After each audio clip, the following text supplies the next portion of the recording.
Hello everyone and welcome back to a new video. If you are here, you're exploring ways to support a child who struggles with verbal communication. Maybe your child, student or someone you care for. And I am a consultant clinical psychologist, and today we are going deep into augmentative and alternative communication and how it can transform communication for nonverbal kids, especially those on the autism spectrum. I have structured this video to take you from understanding the basics all the way through choosing, implementing, and teaching AAC tools that work in real life. So, let's first discuss what is AAC. AAC stands for Augmentative and Alternative Communication, which refers to any tools, strategy, or system used to supplement or replace spoken language for individuals with communication challenges. It includes sign language, pictures, speech generation devices, and apps.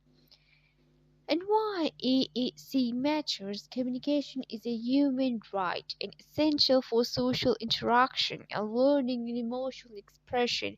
AAC gives kids a way to connect with others when speech is limited.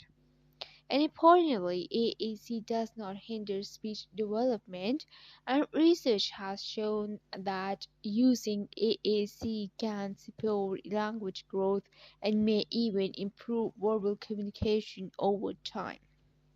Now, let's discuss the types.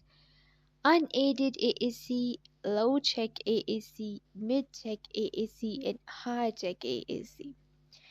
Unaided AAC is no tools required, example gestures in sign language. And in low tech, simple pictures, boards, pet cards, things like this. Mid tech is devices with recorded messages. And high tech is apps or speech generating devices with voice output.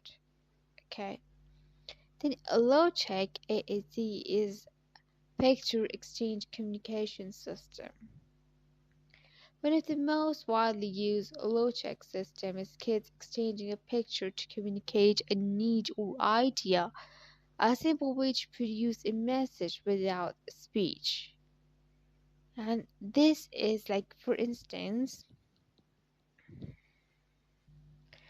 like if we talk about picture exchange communication system, it is structured and usually taught in phases from requesting items to initiating commands.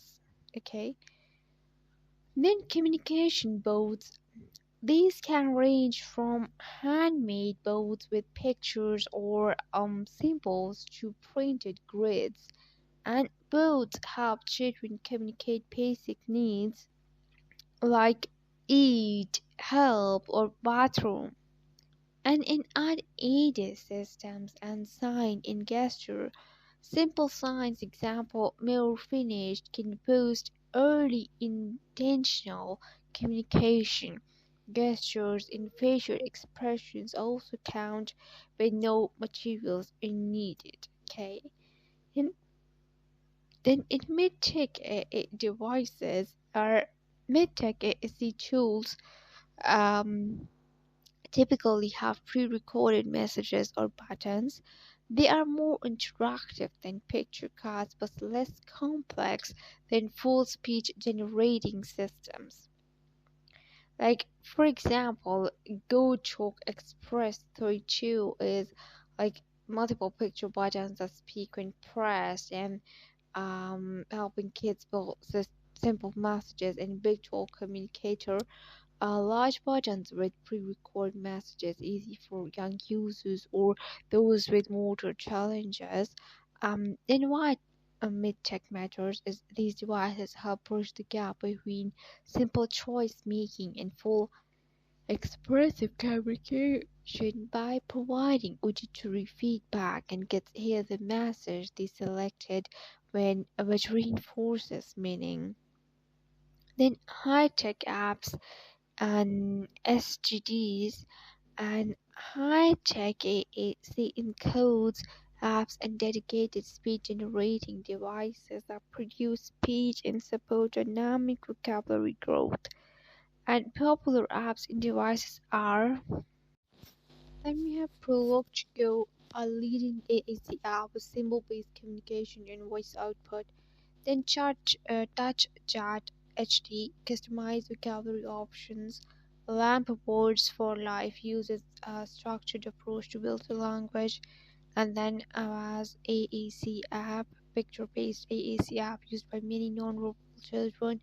And AbleNet Quick Talker Freestyle is a portable device that can use various AAC apps like Blog to Go. And PRC Saltillo Nova Chat Accent dedicated high-tech devices with flexible vocabularies and core word layouts. And then Toby Dynavox devices and durable AAC devices popular in schools and clinics. Then you know high-tech AAC enables users to generate spoken messages which boosts independence, participation in class and social interactions. Um, then how AAC supports language development as AAC allows kids to convey needs, ideas, and emotions effectively. And then for emotional expression, AAC gives children tools to express feelings in which can reduce frustration. And then participation in learning, students can ask questions, answer, interact in school, and AAC fosters autonomy in everyday. And despite initial worries that AAC might hinder speaking, research shows that AAC does not impede verbal development and can even support growth in speech over time. Because AAC gives kids a way to communicate without pressure, they can focus on language use instead of struggling to produce speech, and this often reduces frustration and increases communication attempts. Then choosing the right AAC system. There are some assessment factors that play their role. They are motor skills. Can the child touch a screen, press buttons, or eye gaze? Okay, they can use eye gaze or not. So you can first assessment factors include motor skills, cognitive skills, environment, and support team input. So like for motor skills, I have told you like you have to see like that they can touch the screen, they can press the buttons, or they can use eye gaze. Then for cognitive skills, what level of vocabulary and symbols is appropriate? Okay. And then for environment, will it be used at home, school, in community? Speech language pathologists and therapists have matched tools to need. Okay. And everyone is different, everyone needs is different.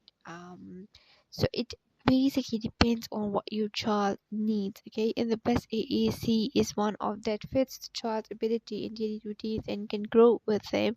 Then children benefit from combination low tech for quick needs and high tech for complex communication. And then teaching is effectively, key training principles are there that you can implement and model AAC use. Okay, communication partners should show AAC while speaking. Okay, and create structured opportunities, set up routines where communication is expected and that's necessary. Then we have consistent use across environment, use AAC at home, school, and in the community. Then positive reinforcement. Acknowledge every attempt, even imperfect ones, to so that your child knows that they are going towards betterment, they are taking steps that are being reinforced, that are acknowledged, that are being supported. So it would help them to for for the betterment.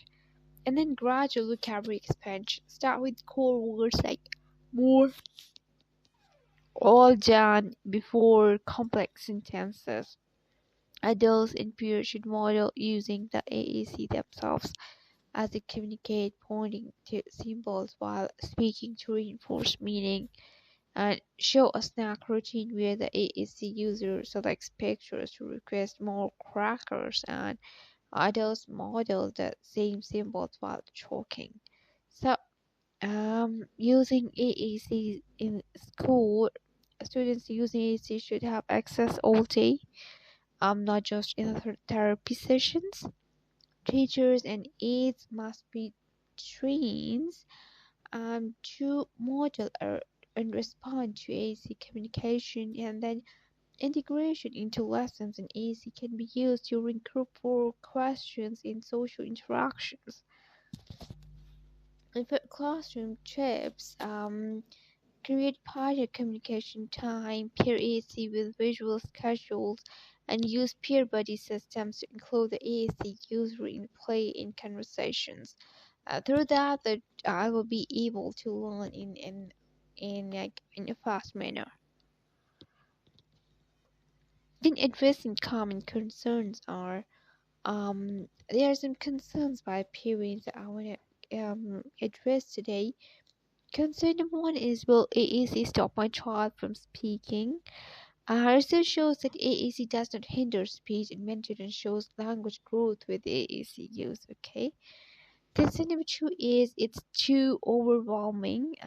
Start small with low tech and build routines, and gradual exposure works best. And then concern number three is, my child plays with the device instead of communicating. So that's common early on. The structure, prompting, and modeling help guide purposeful use. So today I shared some AAC tools with you that can help you with your child. And thank you for watching this in-depth to AAC communication tools. If this video helps, like, subscribe, and share with someone who might benefit. And comment below with your question. I'd love to hear from your experiences, how we can help. If you guys haven't subscribed, just go and subscribe my channel so you guys can get the latest updates. So see you soon in the next video.